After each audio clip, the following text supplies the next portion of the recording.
There are 3 goals to any campaign, and we're going to talk about what those 3 goals are and how they're linked to each other and how in any campaign for local office you can achieve those goals. The first goal of a campaign is to get your name out there, to make sure that the voters in your community have heard who you are. And very often a local candidate for office will imagine that I can win this race because I am a Republican and everyone in my town is a Republican and people are used to voting for Republicans, and so they'll just check the Republican box. It doesn't work like that, especially for local races, because very often in local races, Americans are lazy voters and they'll vote for the top of the ticket because they've heard of those names, and then they skip the boxes below, and so then there's no votes for local office. So you have to get your name out there. You can't just ride on the idea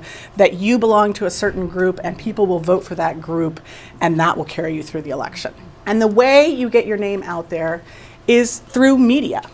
And there's lots of different kinds of media. There's so many different ways to look at media today. There's social media, there's television advertising, there's radio.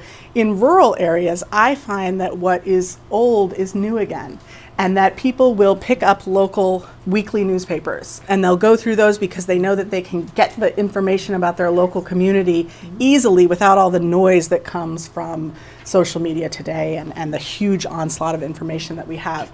The second thing you have to do as a candidate is raise money. That's the second department to any campaign. The way you raise money is through fundraising. That sounds pretty simple, but fundraising is actually a really challenging thing for a lot of folks to do, and it's particularly challenging, I think, for women to do. It's very hard as Americans who don't talk about money a lot to talk about making a donation to a campaign. And so I want to take you very briefly through what we teach candidates about raising funds for their campaign, because raising funds for your campaign should be the same message that you use to raise votes. And we have a real problem in American politics right now because often candidates for office will say something different to their donors than they say to their voters. The most valuable thing you can ask someone for in American politics is their vote. That's priceless. That's someone choosing to invest in you the authority to make decisions on their behalf about what our communities will be like. That's a pretty powerful trust to put that in someone. So if you can ask someone for their vote, then you can ask them to make a donation too. Essentially, there are 3 components to asking for anything in politics: to asking for a vote, to asking for money, or to asking for media attention and, getting your name out there. The first thing that you have to do is have a message. The people that you're asking have to be informed. They have to know what it is that you're planning to do with whatever it is you're asking them for: the vote, the money, the media attention. And it's so much easier to begin to ask someone to invest in something if they already know what the something is. If you have a message that is pithy, relatable, and memorable, you want your message to be all 3 of those things. Because what you're asking someone to invest in your campaign is not you as a person. You're not going to take those dollars and go to the grocery store with them. You're not going to put your kids through college with those dollars. You're taking those dollars and carrying the message for your community. You're asking the people who donate to your campaign to choose you as the messenger for the group's message. The second thing that your donors, your voters, your media buyers need to be plugged into is they have to be invested. You have to actually ask. And that's really hard. The third thing you have to have is a database. You have to write down who you asked and how you reached them. Because then if they say that they will give, but then they forget to write the check, right? Or the piece of paper falls on the floor of their car and it sort of gets shoved underneath, and then they forget to ever stick that in the mail. Then you have a way to reach them again, and you don't have to sit around thinking, gosh, who was that person that I ran into in the grocery store who said that they were going to donate, and I handed them one of the forms, but then they never got back to me. Who was that person? Well, if you're going home every night and writing down in a database, and a database does not have to be fancy. It can be a shared Google document, it can be an Excel spreadsheet, it can be a notebook that you handwrite in. If you keep in a database a record of every single conversation that you have, even when it's simple, even when it's boring and you're only having one conversation a day and you think there's no way I'm going to forget that, you will forget that. Keep those records, because then you can go back and talk to the person when it gets really tough and when it's really, really busy and tense later. When you make this ask, you want it to be three things also. You want it to be individualized, personal, person to person. Lots of candidates for local office will stand up and give speeches at house parties. They'll get a group of people together at a friend's house, at a cafe, and they'll give a little speech about why, they want to run for office and what their message is. And then they don't ask for a donation. And they expect that everybody who came to the party was going to walk away and write a check. Individually connect with the folks in the room. You can't expect that just because they're in a group, they're going to participate in group mentality and all write you checks. It doesn't work that way. So it has to be individualized. It has to be specific. If you can ask for a donation for a particular amount of money, that's very valuable. I would like to ask you to donate $5 to my campaign because $5 helps me buy a yard sign.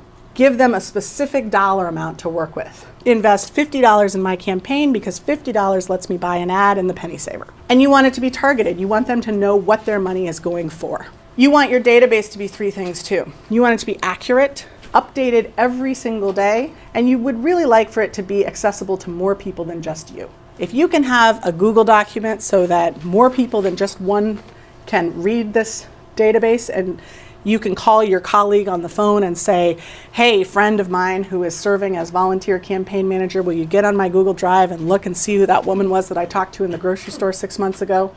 That's really valuable. These pointers for asking for a donation are the same as for asking for votes. And again, your message to your donors really should be for us to have a clean and productive government, the same as your message to voters. We should be saying the same things to everyone, regardless of which room it is we're talking in. That's part of being an honest candidate for office. So if you're going door to door and you're asking people for their vote, you want to have your message in line. You want to actually ask them for their vote. You want to say at the end of that conversation at the door, can I count on your vote in November? That way, when you walk away from the door, you can write it down in your database. That person said yes. That person said, no, I'm not sure about it. I'm going to have to see closer to the date. And then you remember, you got to go back to that house in August. So it's the same process, regardless of what it is that you're asking for. And you need to track it and stay on top of it. The third thing that you're going to do in your campaign, after getting your name out there, after raising money, is earning votes. And that's going door to door. That's what we call field in campaign parlance. So all three of these areas are areas that you're going to want to have somebody help you out with. You're going to want to have a team. You don't have to have a fancy campaign manager. You don't have to have a fancy field director for a local office campaign, but you do have to have people whose responsibility is thinking about these three areas, because they're three very distinct areas in any campaign, and they need to be integrated with each other, but they also need to be compartmentalized so that you are not having to pull resources from one to put into the other. Using terms like that might sound like a congressional campaign or state senate campaign. Pulling resources from one to move to another, that happens in village races too. There are village office candidates who are running on a budget of $1,000 who decide, you know what? Originally in my campaign plan, I thought that I needed to buy those ads in the Penny Saver, but gosh, things really feel like they're going pretty great. And I don't think I actually have to buy those ads, so I'm going to spend that money on more yard signs. without really thinking about it. You're going to pull resources. You're going to get distracted by what feels more fun is to see all those yard signs. Well, the thing about a village is everybody drives down the exact same streets every single day. So you just reach the same people every single day with those yard signs. Whereas with the penny saver ad, you might broaden your circle. So you want to make sure that you're not letting decisions in one area overcome smart decisions in the other.